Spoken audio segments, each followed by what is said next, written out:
much. You heard our Michael McKee say that the president last night spoke to his base, 36%, 38%, who's counting, of America.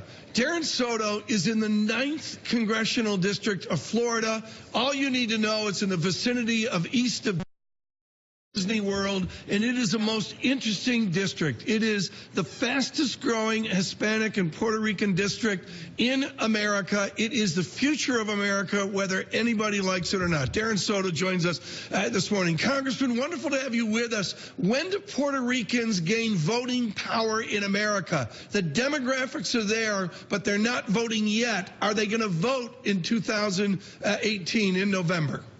Well, we saw in 2008 and in 2012, the Puerto Rican community was already pivotal in the election of Barack Obama to the presidency. There's over 1 million of us. I made history as the first Floridian of Puerto Rican descent that was elected. So we have voted quite a bit, and I think that you're going to see a very motivated group because at the same time that the State of the Union was being read, we saw the Trump administration cut food and water benefits to over 1 million Americans in Puerto Rico while they're still facing great tragedy. Within this is the State of the Union address, actually. Where is a policy as a Democrat that you could support from President Trump last night? Well, we were hopeful to hear about infrastructure. While this was his biggest initiative, the problem was that we heard scant details. He threw out a $1.5 trillion number, but spent less than a minute on his top initiative for 2018. We somehow are going to believe that local governments are going to help fund this along with the private sector, even though a lot of the money's been spent on the tax reform.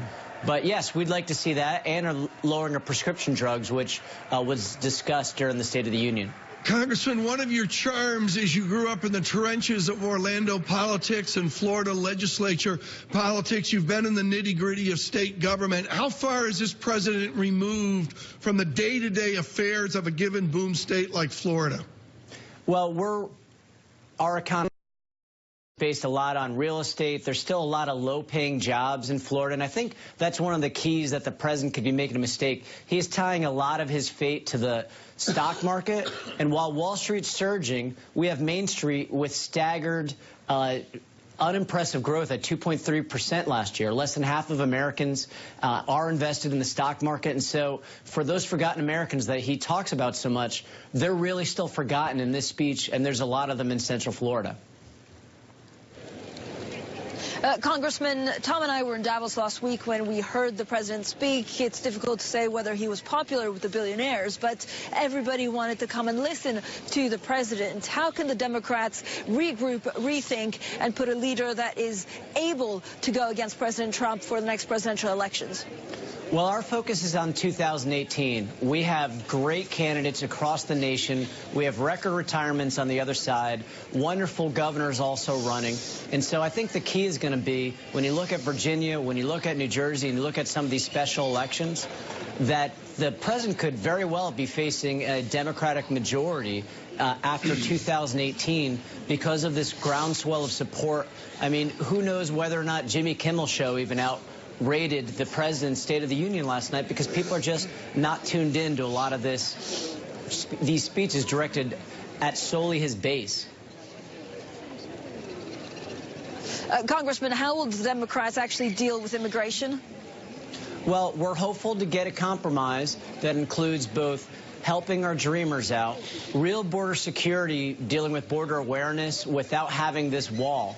We're okay with making sure that we have more forces down there. And in addition, we don't have border awareness right now. We don't even know if someone climbs over a fence or climbs over a wall or under a wall because we don't have a lot of technology down there.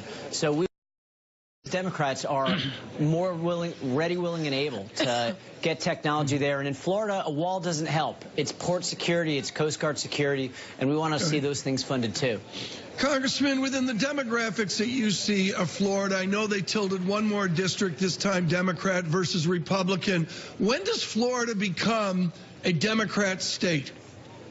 Well, I think we'll see potentially 1 to 2, potentially even 3 seats moving over this next election. Wow. The demographics keep changing. We had a long-time, very popular representative in South Florida who is Ileana Ros-Lehtinen, who is not running for re-election. Those are seats that are majority Democrat that were held by Cuban Republicans because they appealed across the aisle. But that's going to be tough this year with anybody standing with Trump, since whether it's Puerto Rico and throwing paper towels or whether it's his treatment of Dreamers, it's going to be hard for folks, Hispanics from Florida, to cast any ballot for anybody associated with the president. Love having you with us. From the 9th Congressional District of Florida, the Democrat Darren Soto. Just an extraordinary demographic experiment going on.